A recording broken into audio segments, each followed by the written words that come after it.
For me, it's quite like a David and Goliath story. Yorkshire Tea was a successful but still relatively small player in the market. A smaller challenger taking on the big guys. This is a story of long-term commitment, great creative, consistency, small independent family business with a fairly decent sized brand that was committed to making proper brews.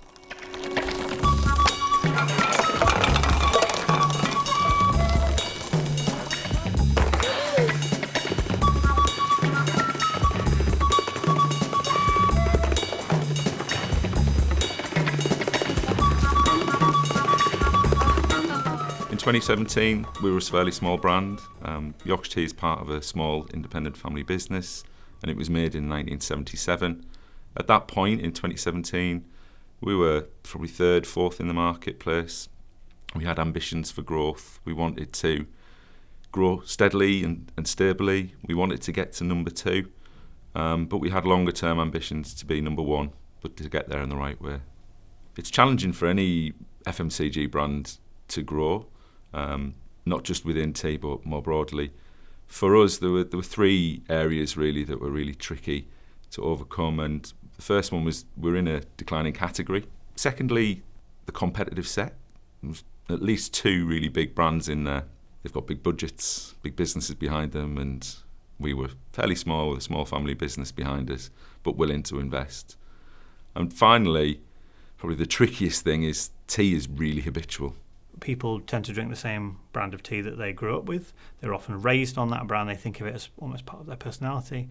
And telling someone to switch their brand of tea is a bit like saying, your mum did it wrong. We need to achieve growth really by becoming a brand that people loved and knew and had top of mind. We started off with the business objective itself. Got to get to number 1, but we don't want to get to number 1 by reducing prices and just selling it away and giving it away. So we had this parallel objective of maintaining price premium, so grow volume share to number 1 whilst maintaining quite a significant price premium versus the market, about a 140 index. So in order to do that, our aims and objectives were become top of mind, but not only that, be a brand that people loved, trusted, and wanted then to pass on and recommend for the future. We didn't want to use kind of promotions and price in order to switch people into the brand, because it wouldn't have the lasting effect that we wanted. We wanted people to switch over and to stay. So it was all about changing that behaviour. So we had to be sticky, we had to be present, and we had to be kind of as consistent as possible with our approach. We want people to think that Yorkshire Tea is a better quality tea, that it's a tea worth paying more for, that it's their favourite cup of tea. So we're monitoring that on a ongoing basis using our brand tracking. And of course, in order to shift those brand metrics and get people to think differently about Yorkshire Tea, we have to have some great advertising, which runs for the next 5 years and beyond. So a famous campaign that's well branded, that cuts through, and that ultimately kind of changes people's minds in our favour. Some of the competitors that we were kind of playing up against were these huge stalwarts, that have been around forever. Coming into that space, we had to think about a way to stand out against these sort of great big competitors. The origins, if you like, of the creative idea were that we went up to Yorkshire Tea to get our brief as part of the pitch experience. And one of the first things that really struck us was there was this statement on the wall that said, "We do things proper," and it had pictures of all the staff underneath it. And we learned as we went on our kind of induction that this meant that Yorkshire Tea really left no stone unturned in doing things brilliantly to make a better product. We've always done things properly at Yorkshire Tea. I think that's in the family's approach. It's a Swiss family based in Yorkshire, so there's craft and heritage and precision. Everything we've done always has been about doing things properly, and that's really small things, from like how careful and caring people are in the factory to the office staff and the factory staff sharing the same facilities and being a real community together. So the other thing we noticed when we went up there for these visits was that the attitude of doing everything proper wasn't just true on the factory floor, but it was also true throughout the business. So the core concept was we would hire ridiculously talented people from Yorkshire, famous people from Yorkshire, to do quite menial or everyday jobs around the Yorkshire Tea factory or HQ, to show that even with these very small things, we got the very best to do it because we do everything proper. There are a few rules for these adverts to work, particularly with the celebs. They had to be famous, but overly qualified and for being a job that they would take up in our place, whether that was the head of inductions or whether that was the hold music. They had to be from Yorkshire and ultimately just a good fit. There are a few other rules, I think, which aren't just about the celebs as well, that we've had in place. So we had to film in our offices. We wanted our staff in it. We always told them we had to see the tea. So there are other little rules that are in the background that just make it feel right and give us a buzz, that if John from the factory can see himself in the background of the advert, he'll share that love internally and externally for us as well. So we started out with a batch of 3, actually. We launched with 3 in sort of rotation. So we thought that would be a really good way to land the idea. Good morning, Yorkshire Tea. Oh, he was meeting the farmers in Kenya. Let me just check if he's back. Just popping you on hold.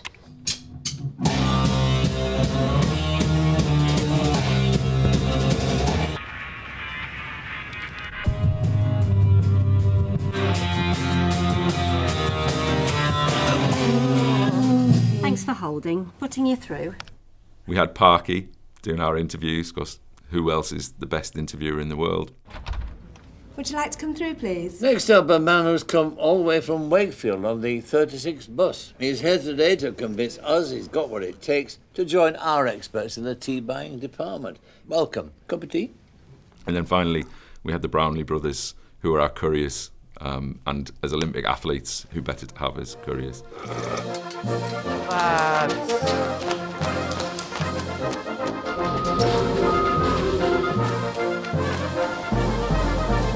Not again. Oh, sorry. It's you as gold, right? Yep. Thanks for that. And we introduced after that Sean Bean. Morning, all. Morning. Brothers, sisters, today a great legacy rests upon your shoulders. Because here, we make more than just tea. We make proper brews. Brews that bring a tear to your eye and warmth to your soul. So go out there and do it for each other.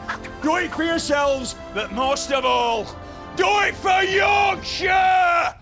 That was the first time we had proper actors. And he was a real breakthrough, and it was our best performing ad. We ran it for many years afterwards. Oh, and the fire drill's Thursday at 3. Yorkshire Tea, where everything's done proper. Yorkshire Tea and the media approach has really been built on one principle, which is the same as the creative, which is consistency. Well, Tina, it's sad that you're leaving us, but before you go, Patrick has a few words. Where's Patrick? When we look back across the years, 2017 to now, we have had a consistent, as close to always on approach as we can. So I think it's sort of out of 82 months, we've been on for 52 of those. Ah, Tina. The void so hollow that you shall leave. The emptiness felt within these walls, where only the soft weeping of the forgotten reverberates. That has been critical when we think about some of the objectives for the campaign. We think about awareness, preference, being sticky in people's minds, making sure we're top of mind, but also that people remember us at shelf. We must and will continue. Our love, our dreams, our wishes ride with you, fair Tina. And we're having a pint at the Dog and Trumpet after work. Apparently there's a tab behind the bar. TV's been massive for us in terms of the choice of media. For us, our audience, that's where they are. They're watching TV. And for us to shift our awareness, shift our perceptions, and to be noticed, we had to use TV. And that remains true today. Right. Who's been at me bickies? Thieving lot. Hiya. Well, they didn't just walk off on their own. Building on that plan and the video element of it has been really critical. So investing into BVOD, into YouTube, social video, SVOD in the later years as well have been really important to help continue to reach those consumers and continue to let the platform of where everything's done proper live on. Anya, I only had one of Brian's cheese triangles. Well, well. Look here. Oops. Silly me. Beyond the world of where everything's done proper and the main ads, we haven't actively said let's make sure it matches everywhere and it's got to be matching luggage, whatever we do. But we have been aware that over time we've built a world where we can stretch and play. So we've got proper breaks range, which is biscuit teas. And an example of stretching that world is we did a domino rally of biscuits through the factory with a professional domino rally builder who wanted to break a world record.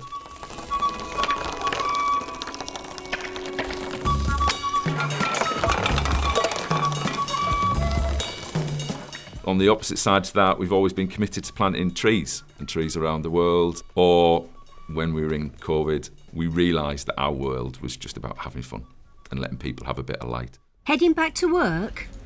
Brew? Yeah, go on, love. Wondering how to tackle the tea round at a safe distance? Introducing the social distancing teapot.